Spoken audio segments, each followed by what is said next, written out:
menggunakan hasil praktik terbaru dari laju reaksi. Sebelumnya saya akan memperkenalkan teman-teman saya yang ada di foto 5 ini. Pertama ada Hengki absen 16, saya sendiri absen 17, Amanda Yovita absen 29, dan Syafena absen 20. Sebelumnya ada latar belakang. Nah, jadi sebenarnya kita belajar kimia itu tidak perlu hanya teori saja, tapi juga harus ada praktikum. Maka dari itu praktikum dilaksanakan supaya siswa itu dapat melihat secara rasional, dapat berpikir lebih mandiri lagi. Nah, untuk apa sih kita belajar tentang laju reaksi? Laju reaksi itu merupakan salah satu konsep yang penting juga dalam kimia karena banyak digunakan dalam lingkungan sehari-hari. Konsep ini itu mengacu pada penciptaan suatu reaksi kimia yang dapat diukur dan dihitung dengan berbagai cara. Nah, jadi laju reaksi ini dia berbicara tentang perubahan konsentrasi molar yang dari akhir terhadap konsentrasi awal persatuan. Selanjutnya ada rumusan masalah. Yang pertama, apa saja yang dimaksud dalam laju reaksi? Yang kedua, apa saja faktor yang mempengaruhi laju reaksi? Yang ketiga, apa saja peranan laju reaksi dalam kehidupan sehari-hari? Lalu yang keempat, bagaimana grafik hubungan antara konsentrasi larutan terhadap waktu reaksi?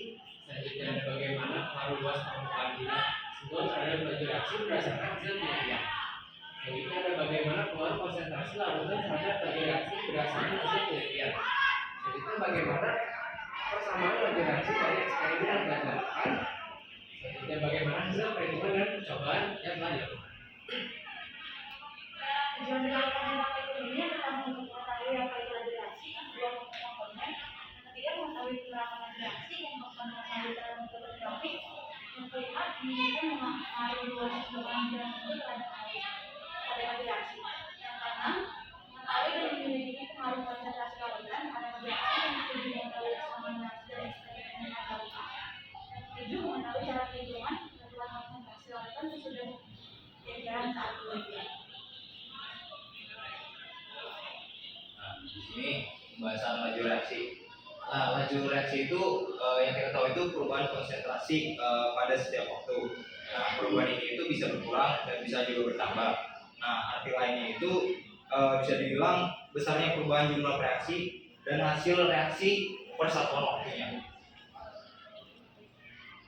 Nah, di sini ada persamaan laju reaksi dari sebelah kiri reaktan dan sebelah kanannya produk.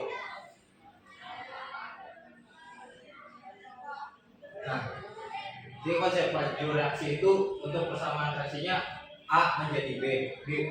Rumusnya itu RA sama dengan min delta A per delta T atau RB sama dengan plus delta B per delta A. Nah, keterangannya itu yang dimana RA itu adalah laju reaksi berkurangnya zat A dan RB itu laju reaksi bertambahnya zat D dan delta T itu perubahan waktunya. Nah, selanjutnya ini ada laju reaksi dalam suatu sistem homogen. Jadi X itu menjadi produk.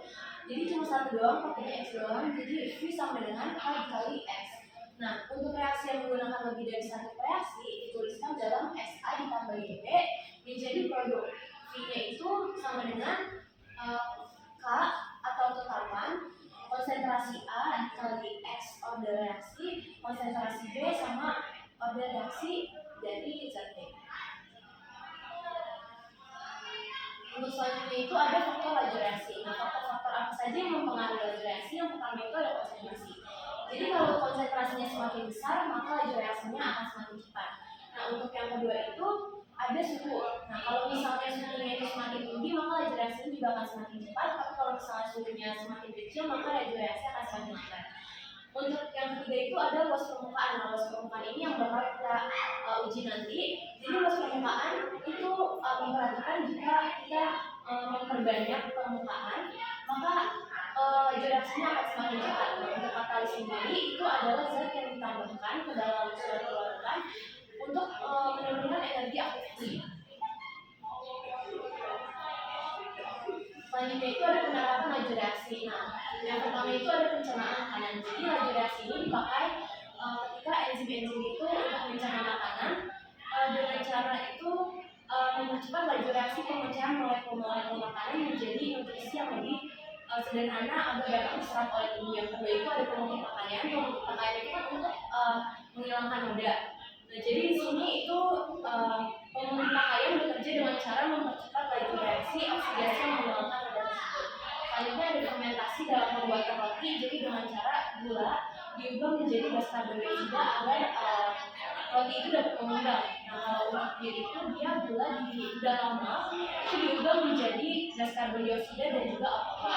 Kalau untuk pengarangan bunga itu yang dimaksud adalah ketika buah dibiarkan terbuka, akhirnya dia terkena dengan udara dan oksigen, sehingga kalau misalnya kita biarkan dia pasti akan berubah warnanya jadi hitam. Nah, kalau kehadiran logam karat itu dia kehadiran logam karat itu misalnya kayak besi atau baja itu akan mengalami reaksi oksidasi ketika dia berhadapan dengan kelembapan udara sehingga akan terjadi karat. Nah, untuk penyembuhan itu sendiri itu dipengaruhi oleh kelembapan, suhu, dan juga kehadiran oksigen dalam tubuh.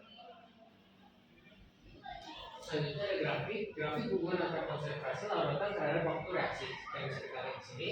Jadi laju reaksi itu memiliki kaitan dengan waktu. Jadi apabila waktunya itu diberikan yang singkat, pasti lajunya besar. Sebaliknya jika waktu yang diberikan yang panjang, pasti lajunya kecil. Alat yang digunakan dalam grafik ini ada gelas kimia 100 ml dan 50 ml, gelas ukur 26 ml, stopwatch, tenaga digital, pelukan dan alut, tas putih, spidol hitam, perubahan larutan oksidatif gamma, larutan A2, S2, 3,1 dalam aturan kapur, aquades. Nah, kita masuk ke prosedur kerjanya.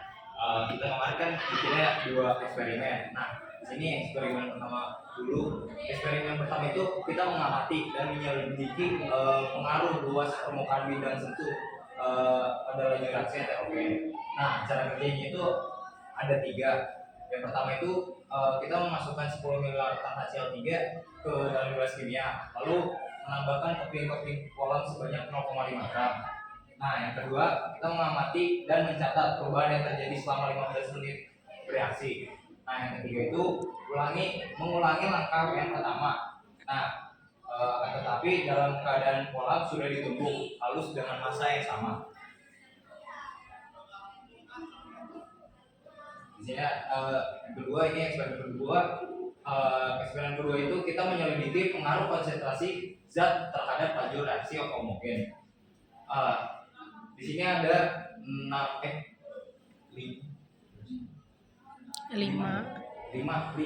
cara kerjanya. Yang pertama itu kita membuat tanda silang dengan menggunakan spidol di selembar kertas. Nah, yang kedua, kita memasukkan 5 ml larutan HCl3M ke dalam gelas kimia dan meletakkan gelas tersebut di atas tanda silang yang tadi pada kertas. Lalu menambahkan 25 ml Na2S 2O3 0,15 m. Nah, yang ketiga ada mengamati perubahan yang terjadi dan mencatat waktu yang diperlukan sejak penambahan larutan sampai tanda silang itu tidak terlihat dari atas.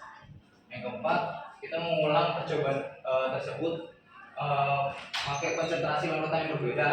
Nah, yang pertama itu ada larutan 5 ml